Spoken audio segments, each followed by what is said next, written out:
အားလုံးပဲမင်္ဂလာပါ UK Match Day ရဲ့ Facebook နဲ့ YouTube Channel ကနေကြိုဆိုပါတယ်ဒါဥရောပချန်ပီယံလိပြိုင်ပွဲရဲ့ Semi Final ပွဲစဉ်ပေါ့ဒါပထမပွဲမှာတော့ Real Madrid နဲ့ Chelsea တို့တစ်ဖက်တစ်ဂိုးစီတီးကျသွားတယ်စပိန်မြေမှာကန်တဲ့ပွဲမှာ Real ကွက်မှာ Chelsea က Christian Pulisic ရဲ့အဝေးဂိုးရပြီးတော့မှဒါဟိုဘက်က Karim Benzema ရဲ့ဂိုးနဲ့တီးကျသွားတယ်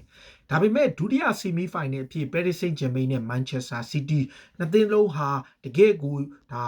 ဒီတကယ်ဒိတ်ဒိတ်ကျဲပိုင်ရှင်တွေလက်ထက်မှာဥရောပချန်ပီယံဖြစ်ဖို့တကယ်ကိုအရန်လိုအပ်နေတဲ့အသင်းတွေဖြစ်တဲ့သက်ဆိုင်ရာလိပြိုင်ပွဲတွေမှာအောင်မြင်နေပေမဲ့ဥရောပအဆင့်တန်းမှာဒါချန်ပီယံလိဆိုတဲ့စူပလာကိုပြိုင်ဘက်အသင်းတွေထပ်ပိုလို့ကျင်နေတဲ့အသင်းတစ်ဖက်ကဖက်ဂွာဒီယိုလာတစ်ဖက်ကဒါမိုရီစီယိုပိုချက်တီနိုပရီးမီးယားလိမှာလည်းထော်တနမ်ဟော့စပါနဲ့တစ်ဖက်ကဒါမန်စီးတီးတို့ထို့ပြင် PSG ရဲ့နီးပြပိုရီချက်တီနိုဟာထော်တနမ်မှာမန်ချက်စတာစီးတီးကိုအကြိမ်ကြိမ်ဒုက္ခပေးတယ်2019-20တုန်းကသူတို့ဘိုလီပွဲတက်တုန်းကလည်းစီးတီးကိုဒါကောင်းကောင်းဒုက္ခပေးပြီးကွာတာဖိုင်နယ်မှာကြော်ဖြတ်ခဲ့ဘူးတဲ့သူတို့နှစ်ယောက်ကတကယ်တည်ထားပြီးသားအချိန်နောက်ထပ် head to head နောက်ဒီနေ့ပွဲမှာ Manchester City အတွက်ယုံကြည်မှုအပြည့်တွေနဲ့လာခဲ့ရတယ်သူပြင်ကာရာဘောက်ကပ်မှာဒီထော်တနမ်ကိုခြေစွမ်းပြအနိုင်ယူပြီးတဲ့နောက်ဒါသူတို့ရဲ့ယုံကြည်မှုဟာဒီပွဲကိုအများကြီးအထောက်အကူပြုစေခဲ့တယ်ဒီပွဲမတိုင်မီနှစ်ပွဲလောက်က Leeds United ကိုရှုံးတယ် Chelsea ကိုရှုံးပေမဲ့ City ရဲ့ confidence ဟာလုံးဝမပြောက်ခဲ့ဘူးဒါဘိုလူပွဲဖြစ်တဲ့အပြီးတကယ် big game မှာ big player တွေဟာအမြဲတမ်းအစွမ်းပြလေရှိတယ်ဆိုတော့ဒါထော်တနမ်နဲ့ပွဲမှာခြေစွမ်းပြခဲ့တယ်လို့မျိုးဒီနေ့ပွဲမှာလည်း City ခြေစွမ်းပြတယ်ဒါ City ပွဲမှာတော့ဒါပထမပိုင်းမှာဒါ Nice နှစ်ပိုင်းအားပြိုင်တဲ့ပွဲမှာ PSG ရဲ့ setup နောက် Manchester City ရဲ့ setup အားပြိုင်တဲ့အချိန်မှာ Paris Saint-Germain ကပို့ပြီးတော့အကွက်မိကစားနိုင်တယ်မိုရီစီယိုပိုချက်တီနိုထားတဲ့ကစားကွက်အောင်မှာတည်တည်ငြိမ်ငြိမ်ကစားတယ်တကယ်တမ်း City ကတိုက်စစ်ဆင်လာတဲ့အချိန်မှာ PSG ကခန်းစစ်၄ယောက်ပုံစံနဲ့ 4-4-2 formation ပုံစံထားပြီးတော့ဒီမာရီယာက deep in row ပုံစံဆင်းသွားပေမဲ့တကယ်တမ်း PSG တိုက်စစ်ဆင်တဲ့အခါမှာဒီမာရီယာနေမာနဲ့အမ်ဘတ်ပေတို့၃ယောက်ရဲ့ဒါဒီပုံမှန်တောက်လျှောက်အလှည့်ကျပုံစံ run နေတာက Manchester City တို့ pick လုပ်ဖို့အရန်ခက်တယ်ဒါကြောင့်လေပထမပိုင်းမှာ City struggle ဖြစ်နေတဲ့ဒါ Manchester City ကဒါ PSG ရဲ့ဒါကစားပုံအောက်မှာမျောနေတယ်သူပြင် City ဘက်က7မိနစ်လောက်ဘောလုံးကောင်းကောင်းထိပြီးတော့ပွဲကို control လုပ်ဖို့ကြိုးစားပေမဲ့လေဒါကွင်းလေက Paredes ရဲ့ဒါဒီ Angel Di Maria ကလည်းကွင်းလေစီထင်းစားဆိုတစ်ဖက်ကဒီဘယ်လိုပြောမလဲ Verratti တို့ရဲ့ကွင်းလေဟာ Manchester City ကွင်းလေကိုထိန်းချုပ်ထားလို့ City ဘက်ကအများအဖြစ်က defend ပိုင်းမှာပဲအချိန်ကုန်နေသူပြင်ဒါခန်းစစ်ပိုင်းက John Stone ရော Ruben Dias ရောရဲ့ခန်းစစ်ကိုပဲအားကိုပြီးတော့ပထမပိုင်းပြီးဖို့ကို City ဘက်ကမျှော်လင့်နေရတယ်ဒါဒီအချိန်မှာပထမပိုင်းမှာဆိုရင်ဒါ15မိနစ်လောက်မှာ City ဘက်ကဒါဒေါင်းကန်ဘိုးကနေဂူးပေးလိုက်ရတယ်ပေးလိုက်ရတဲ့ဂူးကလည်းဒီမာရီယာရဲ့ cross ကတော်တော်ကိုကောင်းတဲ့လုံကိုဒါအခိုင်ဂွန်တုန်ကန်ရဲ့သူ့ရဲ့ marking loss သွားတာကနေဒါအသင်းကောင်းဆောင်မာကီညိုကခေါင်းတိုက်သွင်းသွားတယ်မာကီညိုအနေနဲ့ quarter final မှာလည်းသွင်းတယ်ဆီမီဖိုင်နယ်မှာလည်းသွင်းတယ်ဒါ200တီဇက်တိုက်ဒါသူ့အနေနဲ့ quarter final ဆီမီဖိုင်နယ်မှာသွင်းတဲ့သူဖြစ်ဒါခရစ်စတီယာနိုရိုနယ်တိုနောက်ပိုင်းမှတ်တမ်းဝင်လာတယ်ဒါပေမဲ့မာကီညိုရဲ့ဂိုးဝင်သွားတဲ့အချိန်မှာစီတီဘက်ကဒါသူတို့ရဲ့ဒါ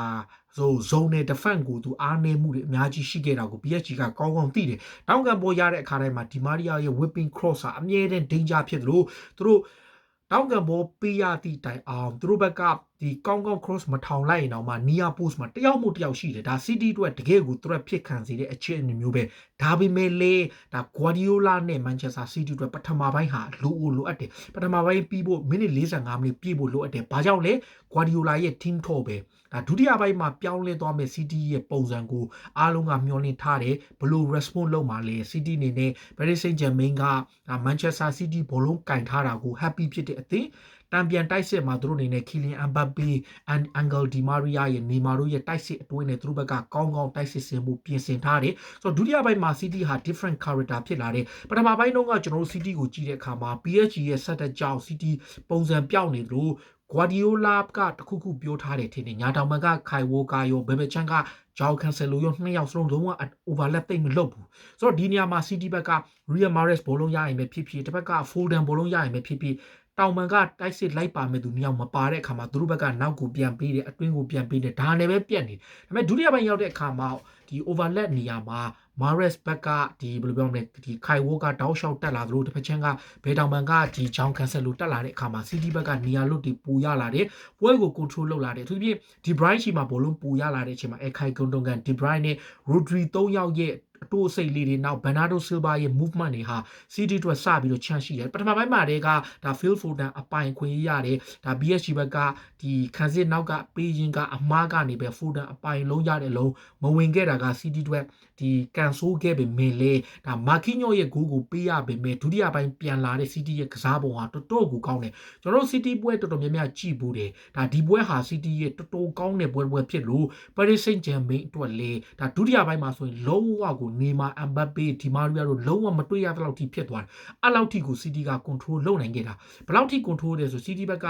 ကွင်းထဲမှာ Rodri ရရင် Ekay Gundogan နဲ့ De Bruyne ရဲ့ movement ဒီကြားထဲမှာတောင်မှန်နှစ်ဖက်က Riyad Mahrez ကို Foden တို့ကအောက်ကိုဆင်းယူတဲ့အခါဒီတောင်မှန်ကစားမဖြစ်ကြတဲ့ဒါဒီနေရာမှာဒီခိုင်ဝိုကာနဲ့တစ်ဖက်က Cancelo ပေါ့ Cancelo ကအဝါကက်ထိထားတာလေဒါဒီ Guardiola အနေနဲ့နည်းနည်းလေးသတိထားတဲ့အတွက်ကြောင့်ဒါသူ့အနေနဲ့ Zinchenko ကိုထည့်တာလဲမှန်နေဒါပေမဲ့လေအားလုံးဖြစ်သွားတဲ့အဓိကအချက်ကဘယ်လိုပြောမလဲ Manchester City ရဲ့ဒါ Kevin De Bruyne ရဲ့ဒါဝင်သွားတဲ့ goal ပဲအဲ့ goal ဟာဘာကြောင့်ဖြစ်သွားလဲဆိုတော့ဒါဒီဂိုးသမား Keylor Navas ကြောင့်အမှားလို့ပြောလို့ရသလိုဒါခံစစ်မှုပဲဖြစ်ဖြစ်တယောက်ယောက်ကဒါဖြတ်ထုတ်မယ်ဆိုပြီးမျောလင်းချက်ကြောင့်ဒါ Keylor Navas ကစောင့်ရင်းနဲ့နောက်ဆုံးမှသူမမီတော့ဘဲနဲ့ goal ပေးလိုက်ရတာ goal သွားတဲ့အလုံးကလည်း64မိနစ်မှာ City goal ရသွားတဲ့အချိန်ကောင်းဒါ City အနေနဲ့ goal ရတဲ့အပိုင်းမှာဒါဘာကြောင့်ဂိုးရဖို့ဖြစ်လာတယ်အဓိကရှင်းတယ် high press ကစားတဲ့ passing ပိုင်းမှာ simple quick passing ကစားတယ်ပြီးတော့မှဒီဘောလုံးပေးတဲ့ခိုင်းမှာလဲ quick ဒီ movement တွေအရန်ကောင်းတယ်ဒါတယောက်နဲ့တယောက်နားလည်မှုရရှိတယ်ဘောလုံးတစ်ခါရသွားတဲ့အခါတိုင်းမှာပေးစရာ option 3-4ခုလောက်ရှိတယ်ဘယ်ကိုပေးမလားညာကိုပေးမလားနောက်ဆုံးမရရင်နောက်ပြန်ပေးမလားဒီနေရာမှာဒါကစားမတွေရဲ့ movement လည်းအရေးကြီးတယ်ဒီချက်က City ကိုပို့ပြီးတော့ဒါ control လုပ်စေတဲ့အချက် PSG ကတော့ City ကိုဒါတကူရထားတဲ့အတွက်ကြောင့်သူတို့ရဲ့ဒါပုံစံတိုင်းခံစစ်ကိုစက်တဲ့နဲ့တံပြန်တိုက်စီ hit ဖို့လုပ်ပေမဲ့လေခတ်တာက6လောက်ထဲမှာဘောလုံးလုံးဝမရတဲ့အခါဒါ Manchester City ဘောကိုလုံးဝကို complete dominate ဖြစ်စေတဲ့ပွဲဖြစ်တယ်အဲ့အချိန်မှာ De Bruyne ရဲ့ goal မထင်မပဲ goal ပေးလိုက်ရတာက Manchester City ရဲ့ဒီပွဲရဲ့ဒါပွဲရဲ့အဓိကအလှည့်ပြောင်းဖြစ်သွားတယ်ဒီကိုရပြီးတဲ့အချိန်မှာ City ဘက်ကပို့ပြီးတော့ယုံကြည်မှုပိုရလာတယ်ကစားပုံပိုကောင်းလာတယ်ဒီနေရာမှာမထင်မပဲနဲ့နောက်ထပ်ဒါ Leon Paredes က free kick ကျူးလွန်တဲ့အချိန်မှာဒါ Riyad Mahrez နဲ့တစ်ဖက်က Kevin De Bruyne တို့နှစ်ယောက်ဘသူကမလဲသူလိုကိုလိုဖြစ်နေတဲ့အချိန်မှာဒါ De Bruyne ကံမယ်လို့ကျွန်တော်တို့မျှော်လင့်ထားပေမဲ့လေဒါ Riyad Mahrez ကလှလှပပကံသွင်းသွားတဲ့အတွက်ဒါ Manchester City ကိုရသွားတယ်ဒီနေရာမှာတော်တော်များများကတော့ပြောတာပေါ့ Kevin De Bruyne ကံမယ်လို့ထင်တဲ့အချိန်မှာ Mahrez သွင်းသွားတဲ့အလုံးကိုဒါ Paris Saint-Germain ရဲ့ခံစစ်က Mbappe နဲ့ဒါ Leon Paredes ရဲ့ wall ကိုသူတို့အပြစ်တင်နေတယ်ဒါပေမဲ့တခုရှိတာကဘာလဲဆိုတော့ဒီသူတို့အားလုံးစဉ်းစားထားတာကဒီ Kevin De Bruyne ရောဒါ Riyad Mahrez ရောနှစ်ယောက်လုံးကဒီ wall ကိုကြော်ပြီးတော့အပိုင် wall ကိုကြော်ပြီးထောင်ထဲကိုကန်မှုကိုပဲသူတို့ကရီဘယ်လိုပြောမလဲထင်ထားပုံရတယ်ဒါကြောင့်အားလုံးက jump လုပ်တဲ့အချိန်မှာကန်ဆိုးသွားတယ်ပဲအလယ်မှာ hole ဖြစ်သွားတယ်အဲ့ hole ကနေပဲဒါ Riyad Mahrez ရဲ့အလုံးက pace ကလည်းခက်ကောင်းနဲ့ Keylor Navas လုံးဝမတက်နိုင်ပဲပေးရတယ်ဒီကြားထဲမှာဒါ Phil Foden အပိုင်ခွင့်ရတာတစ်ဖက်မှာလည်းဒီဘယ်လိုလဲ Manchester City ဘက်က chance တွေ create လုပ်နိုင်ခဲ့တယ်ဒါပေမဲ့လည်းဘယ်လိုပြောမလဲသူတို့အရန် patient ဖြစ်တယ်နောက်တစ်ခုကဒါ Kylian Mbappe ရော Neymar ရောကပထမပိုင်းမှာတသားနဲ့ဒါ commentator ကတော့ကြီးညာနေတဲ့သူတို့နှစ်ယောက်ကိုဒုတိယပိုင်းမှာ disappear ဖြစ်အောင်လုပ်နိုင်တဲ့ Manchester City ရဲ့ view ဟာနောက် Pep Guardiola ရဲ့ဒါဒီ team တို့ဟာအများကြီးပြောင်းလဲခဲ့တယ်နောက်တစ်ခုက Ruben Dias က Manchester City တခုလုံးရဲ့ခံစစ်ပိုင်းတာမကအသင်းရဲ့စိတ်သက်ပိုင်းဆိုင်ရာကိုပါလုံးကြီးဒါဘယ်လိုလဲ completely different mentality ဖြစ်အောင်စွမ်းဆောင်ပေးခဲ့တယ်ကျွန်တော်မှတ်မိလားဒါ2018ခုနှစ်တုန်းက Virgil van Dijk ကို Liverpool ခေါ်လိုက်တဲ့အချိန်ဒါအဲ့ရာသီပေါ့2019-18ရာသီမှာ Virgil van Dijk ကိုခေါ်လိုက်တဲ့အချိန်မှာ Liverpool ရဲ့ခံစစ်ကြောင်းတစ်ကြောင်းလုံး completely different ဖြစ်သွားသလိုမျိုး Ruben Dias ကစွမ်းဆောင်ပေးထားတယ်ဘယ်လောက်ထိလဲဆိုရင် Dias ကဒါသူ Man City ဟာသူပါဝင်ကစားတဲ့45ပွဲမှာ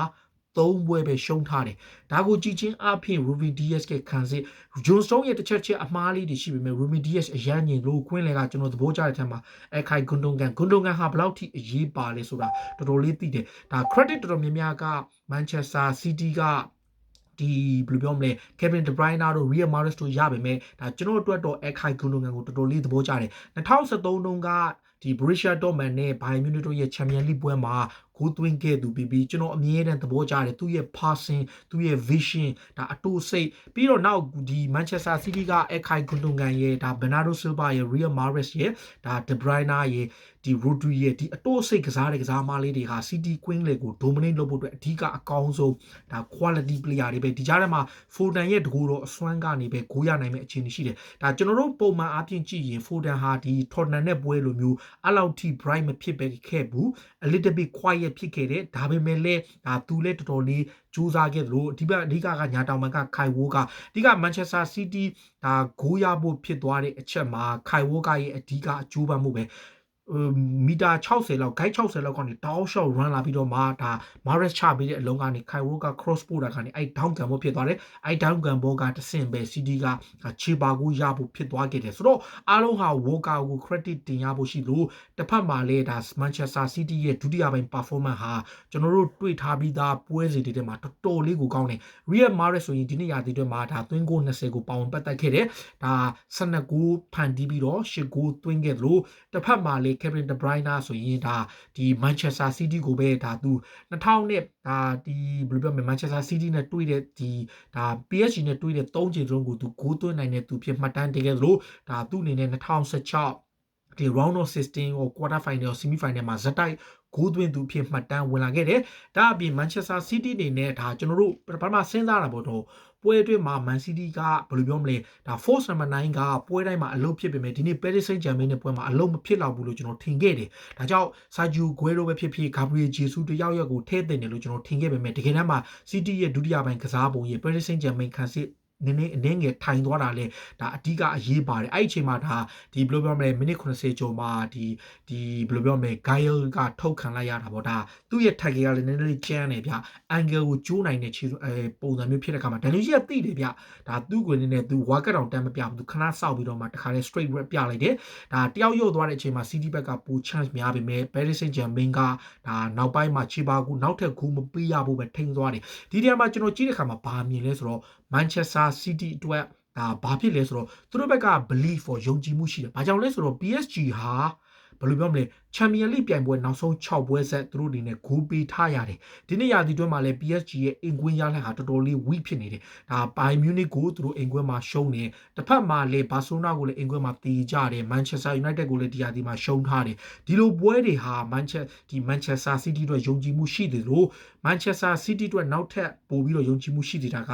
ပြိုင်ပွဲရက်မှာသူတို့ဟာ18ပွဲဆက်အဝေးကွင်းနိုင်ပွဲရထားတာပဲအဲ့ချက်ကဒီပွဲမတိုင်မီမှာသူတို့18ပွဲဆက်နိုင်ထားတယ်ဒါအင်္ဂလိပ်ဘောလုံးလောကရဲ့အကောင်းဆုံးမှတ်တမ်းတစ်ခုအဝေးကွင်း18ပွဲဆိုတဲ့မှတ်တမ်းမှာပထမပိုင်းရှုံးတဲ့အချိန်မှာဘလို့မှမဖြစ်နိုင်တော့ဘူးထင်တဲ့အချိန်ကနေ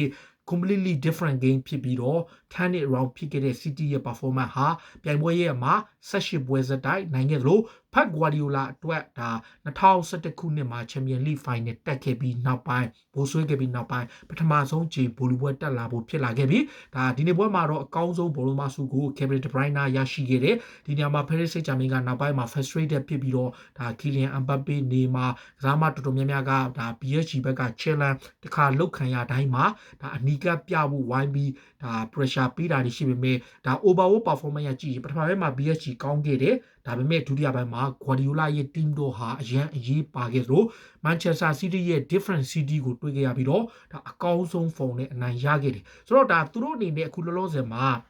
ဒီပထမပိုင်းတုန်းကသူတို့ weak ဖြစ်ခဲ့တဲ့ဒီ zone နဲ့ marking system တွေအားလုံးကဒုတိယပိုင်းမှာတိတ်တောင်အသုံးဝင်ဘာလို့လဲဆိုတော့ City က high press လုပ်လာတယ် pressure ပေးတယ် simple quick perform ကစားတယ်ဘောလုံးပေးတဲ့အခါမှာ movement တွေအရန်မြန်တယ် overlap တွေအရန်ကောင်းတယ်ဒါပထမပိုင်းမှာကျွန်တော်ပြောလို့ပေါ့ဒါပထမပိုင်းတုန်းက Kai Walker ရောတစ်ဖက်က John Cancelo လို့ပေါ့နောက်ပိုင်းမှာ Zinchenko ပေါ့ Zinchenko နဲ့Walker ရဲ့ attacking က overlap ပိုလုပ်လာတဲ့အခါမှာ Mahrez ရောဒီဘက်က Foden ရောနေရာလွတ်ပိုရလာတဲ့အခါ Kevin De Bruyne ဒီ Ekay Gundogan Rodri တို့ရဲ့ကွင်းလယ်ဟာပို့ပြီးတော့လှုပ်ရှားနိုင်တာလည်းပါတယ်ဒါဟာ City အတွက်ဒုတိယပိုင်းမှာနည်းနည်းလေးအရေးဆုံးပြီးပြောင်းလဲခဲ့တဲ့ဒါကစားကွက်ဖြစ်လို့ Guardiola ဟာဖက် Guardiola အနေနဲ့တကယ် master တယောက်အနေနဲ့ကောင်းကောင်းတုံ့ပြန်နိုင်ခဲ့တယ်ဒါသူတို့အတွက်ဒါ 2-1 ဆိုတဲ့ရလဒ်ဟာ job done တော့မဟုတ်သေးဘူးဘာကြောင့်လဲ Paris Saint-Germain က Barcelona ရဲ့ Camp Nou မှာလည်း4 ဂိုးနဲ့နိုင်တယ်Bayern Munich ရဲ့ဒါ Allianz Arena မှာလည်း3 ဂိုး2 ဂိုးနဲ့နိုင်ခဲ့တဲ့အဝေးကွင်း performance ကောင်းတယ်ဒါ Old Trafford မှာလည်းနိုင်တယ်တော်တော်များများအဝေးကွင်းမှာသူတို့ခြေစွမ်းပြတဲ့အသင်းဖြစ်တော့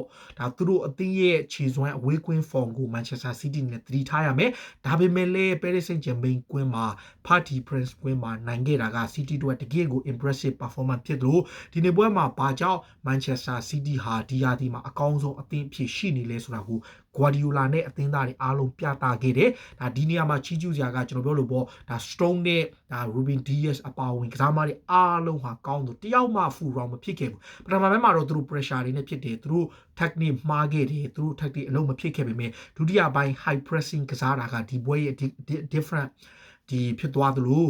Kevin De Bruyne ဂိုးသွင်းရသွားတာကလည်းဒါဒီပွဲရဲ့အဓိကအပြောင်းလဲဖြစ်သွားတယ်ဒါပေမဲ့ဒါဒီနေ့ပွဲမှာ City 2-1နဲ့နိုင်ပေမဲ့လည်း Manchester City တို့ job done မဟုတ်သေးဘူးဒါတပိုင်းပဲပြီးသေးတယ်ဒါပေမဲ့တစ်ဖက်က Chelsea က Real Madrid ကိုပေးချထားတဲ့အချိန်ဝေးကိုရခဲ့တယ် Man City ကလည်းအဝေးကို2ဂိုးနဲ့နိုင်ခဲ့တော့ဒါ All English Final ကိုတတိယအကြိမ်ဖြစ်လာနိုင်ပွဲရှိပါတယ်ဒါ English Final အနေနဲ့တော့ဒါ Manchester United နဲ့ Chelsea တို့တွေ့ခဲ့မှုတဲ့အပြင်အခုဆိုရင်တော့ဒါ Manchester ဒီ City နဲ့ Chelsea တို့ရဲ့နောက်တစ်ချိန်ဖြစ်လာနိုင်ပွဲရှိတဲ့အခွင့်အရေးရှိလို့တစ်ဖက်မှာလည်း Liverpool Spurs တို့နောက်ပိုင်းမှာနောက်ထပ်တစ်ချိန်ပေါ့ Spanish Club တွေရဲ့All Spanish Final ကိုမှီဖို့အခွင့်အရေးရတာလို့ PSG အတွက်တော့နှစ်နှစ်ဆက်တိုက်ဘူလူပွဲတက်မဲ့အခွင့်အရေးကနည်းနည်းလေးတော့ခက်ခဲလာတယ်ဒါပေမဲ့ PSG မှာ Kylian Mbappe နေမာတို့လူကစားသမားတွေရှိတဲ့အတွက်ကြောင့်ဒုတိယအကျော့ဟာလည်းဘာမဆိုဖြစ်လာနိုင်တယ်ဒါပေမဲ့ PSG အနေနဲ့ဒုတိယအကျော့မှာတော့ပိုပြီး brave ဖြစ်ဖို့လို့ City ဘက်က 2-1 ဆိုတဲ့ရလက်ကြောင့်ပဲဒါဒုတိယအကျော့မှာတော့တိတ်ပြီးတော့ဖွင့်ကံမှာမို့ကောင်းကောင်းလေးထိန်ကံဖို့ရှိတော့ထင်တယ်ဒါပရိသတ်တွေကရောဘယ်လိုမြင်ကြလဲ Manchester City ရဲ့ setup နောက် Kevin De Bruyne, Riyad Mahrez နဲ့ City ရဲ့ view ဟာPep Guardiola ရဲ့ရည်ချင်းနဲ့ဒါ Paris Saint-Germain, Mauricio Pochettino တို့ရဲ့အခြေအနေကရောဘယ်လိုရှိမလဲပရိသတ်တွေကရောဒီပွဲအပေါ်ကိုမြင်ကြလဲကျွန်တော်တို့လိုဂျာနီပရိသတ်တွေအတွက်တကယ်ကြည်ကောင်းတဲ့ Champions League Semi Final တပွဲဖြစ်လို့ဒါ PSG အတွက်လည်းဒါနောက်ဆုံး34ပွဲမှာပွဲ30ပွဲမြောက်နိုင်ပွဲရတယ်ဒါပြိုင်ပွဲရဲ့မှာဝေးကွင်း18ပွဲစတိုက်နိုင်ပြီးတော့ Paris မှာသူတို့နိုင်ပွဲရပြီး Champions League Final ကိုပထမဆုံးချိန်တက်လှမ်းဖို့အခြေအနေကောင်းသွားခဲ့ပြီဖြစ်ပါတယ်။ပြည်သက်တွေကရောဘယ်လိုမြင်ကြလဲကိုယ့်ရဲ့အမြင်လေးတွေကိုကိုယ်မှဝင်ရောက်မှတ်ချက်ပေးကြပါလို့ပြောနေအားလုံးကိုကျေးဇူးတင်ပါတယ်။အကြီးတော်ဘုံအောင်ရမည်။